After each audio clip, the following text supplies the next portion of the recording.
Athleticism.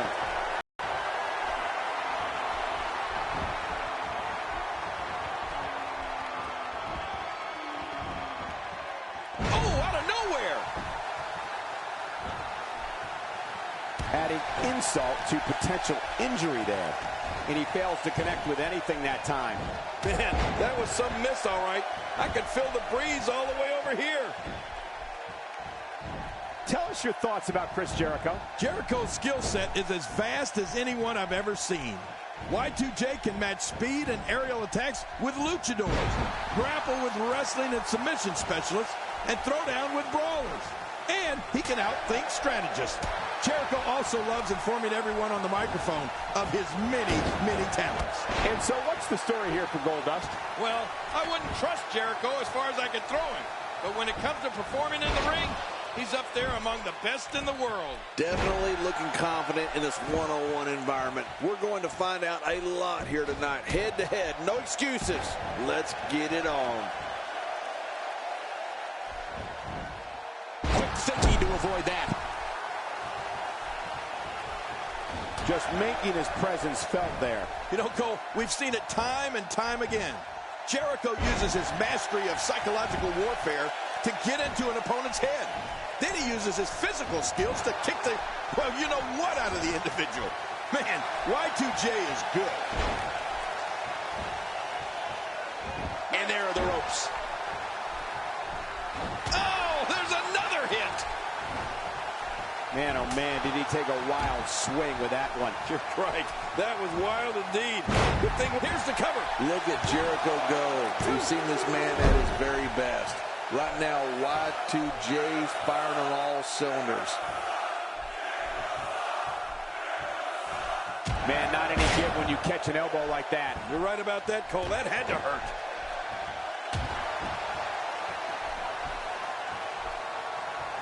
Chris Jericho doing a great job of turning that around. Not today, too fast. One of the reasons Chris Jericho is so difficult to defeat is his mix of offensive maneuvers. Jericho's blended wrestling styles from everywhere he's been, so he can hit you with enziguris, power bombs, and a variety of high-flying moves. Oh, Goldust scores with a tremendous move, and he escapes with a kick out. What a competitor! Chris Jericho refuses to give up. Rolling out of the ring, and after what we just saw, I can't believe he can still stand. What's he going to do here? What's he going to do here? Oh, going to the top. High risk. Boy, he just got incoming. He goes for the quick pin attempt. Count, ref, count.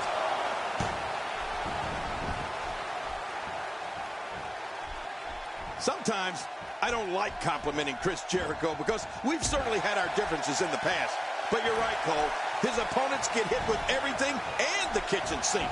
Just watch Jericho. That can't be enough, can it? I don't think so. In the ropes, and that may have been the only escape. And he fails to connect with anything that time.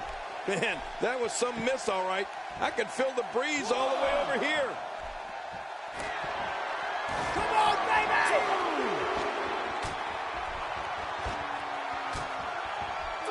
Come on, baby! Thank you for spending your Monday night with us. After seeing what we have in store, I'm sure you won't be disappointed. Jericho doesn't let up. Going to the top. High risk. Oh, they're taking a risk here. That's how you win matches. The shoulders are down.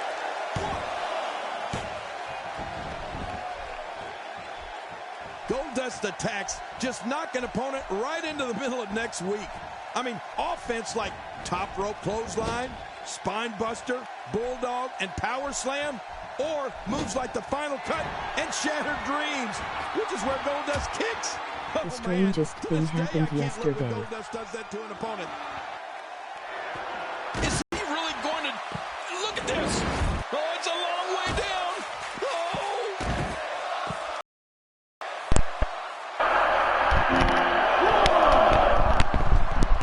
Yes, I can agree to that. And there's the release. What's going to happen now? I'm scared to ask. He doesn't want to do this outside the ring. Well, I don't blame him. Keep the action inside the ring. That's where you're going to win this thing. Yep. Yeah, I totally agree. Last night was one of those nights. And I ain't gonna lie to y'all.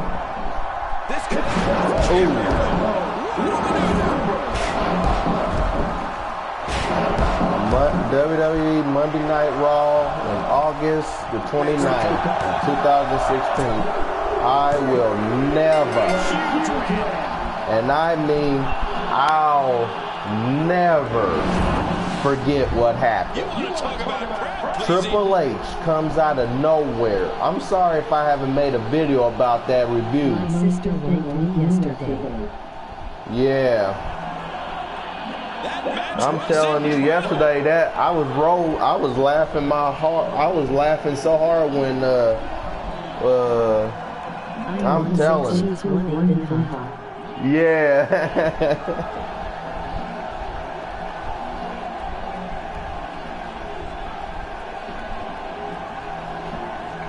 And here's some highlights from the matchup.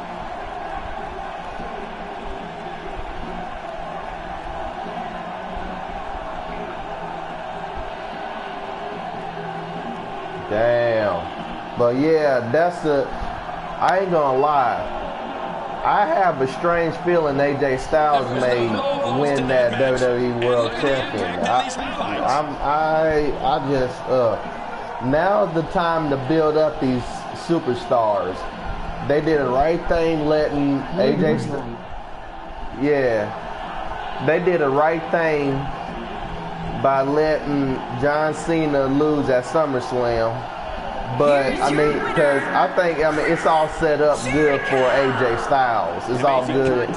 And I ain't gonna lie, it wasn't the right time for AJ Styles to beat, Roman Reigns at the 2 pay-per-views. Now, that I can understand. But at the end of the day, sooner or later, you got to give these upcoming superstars that just now come into WWE, I mean, you got to give them the chance to succeed. And what if one day, if John Cena or Orton them never come back? I mean, that's just one of those things where you got to think like, okay, now I'm going to focus on that superstar now. He's going to be, one day he's going to be the face of this company. So they got to give these new guys the air. They need the how you call it? They really need the spotlight, I should say. So, in my honest opinion, the biggest spotlight. 3 superstars are the biggest spotlight on my eye. Is Kevin Owens, AJ Styles, and The Miz. The reason why I say The Miz is because if y'all have seen even if you, buddy, even if you did, if you've seen the WWE Talking Smack, and you seen that when they was having that conversation when Daniel Bryan was saying that he ain't that good in the ring or whatever, that right there, I ain't gonna lie, to me that poofed up ratings right there when The Miz came back strong. And then how the camera was looking right at him like I never seen Miz that angry. I'm telling you, that right there, that really got me. That's when I'm like, if he continued that character, if he just continue using that, I'm telling you, that's I saw a different Miz. That was probably the man behind the mask to me, because that dude just went off. He went off on Daniel Bryan, even if that was a plan, either if that was fake or if it was real. Either way, that was good for SmackDown. I'm not gonna lie to y'all, that was good for SmackDown. However, man, I'm telling you, that is something to see.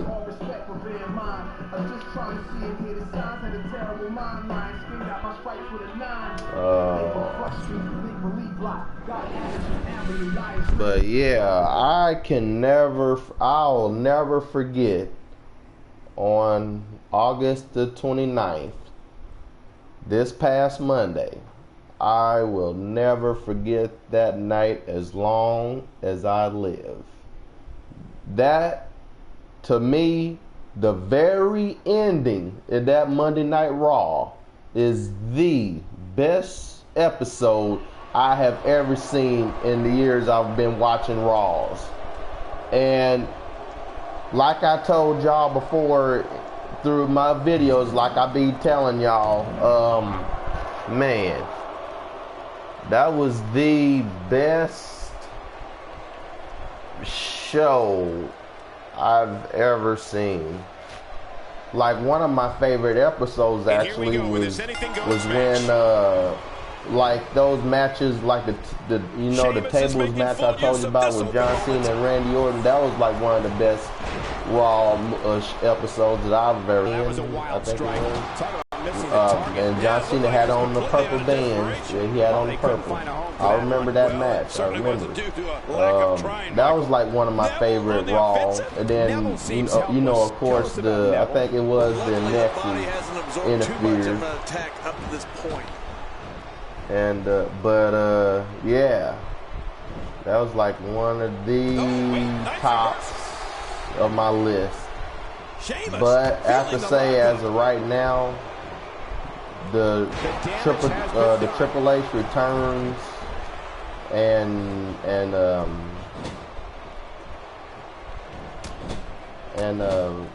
turns on Seth Rollins. That was the ticket for me.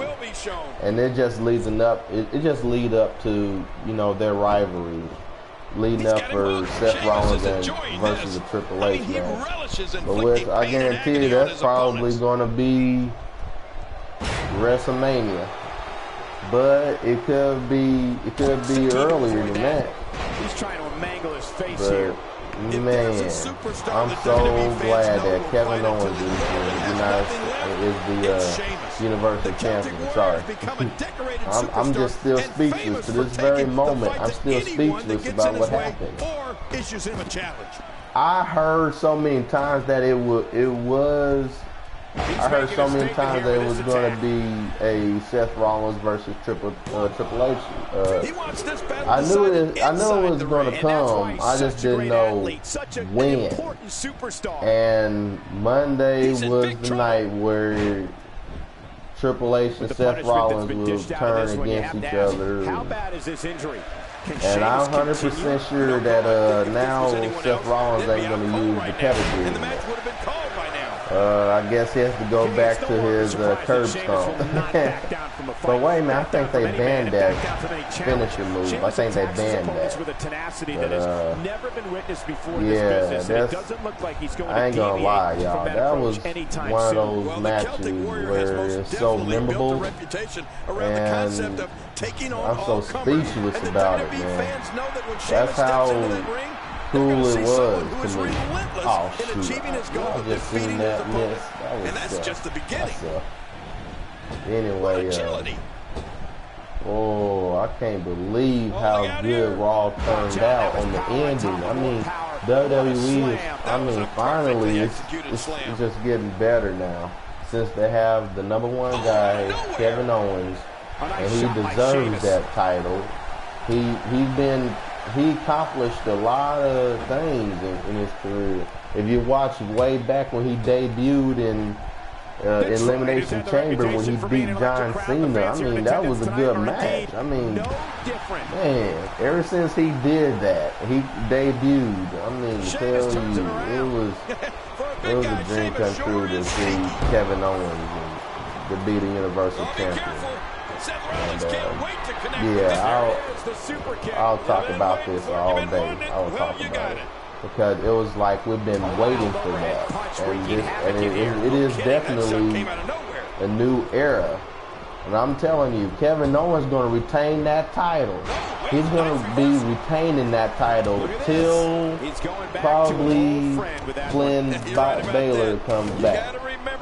Probably then. And Boy, they're gonna have some matches, man. I mean, a new era. I'm telling you. But yeah, I'm telling you, the way it's going, I guarantee you, there's gonna be some matches, boy, between Roman and Triple H again, or I hope not, but I hope it just only for Seth Rollins and Triple H. And I'm trying to find out what is this all about. Is this like that everybody was cheering the hell for Kevin Owens, and Kevin Owens is a heel, and you know, and Seth, I think Seth is supposed to be turning into a babyface, and I believe Triple H is still a heel too. But either way, everybody is cheering for Triple H and for Kevin Owens, which I was at the time too. Because when he comes out of nowhere, pedigrees Roman. Outside you know, in the ring. And then, of course, Seth Rollins going to make the pin. And he won. And that's what eliminates Roman. Now, this is where the storyline, basically the storyline is, oh, y'all think, I got Seth Rollins back. Oh, no, I don't. And there you go. That's what happens. And I mean, it just came out of nowhere. You talking about one of the Raw greatest moments? That better be in the DVD. August 29th.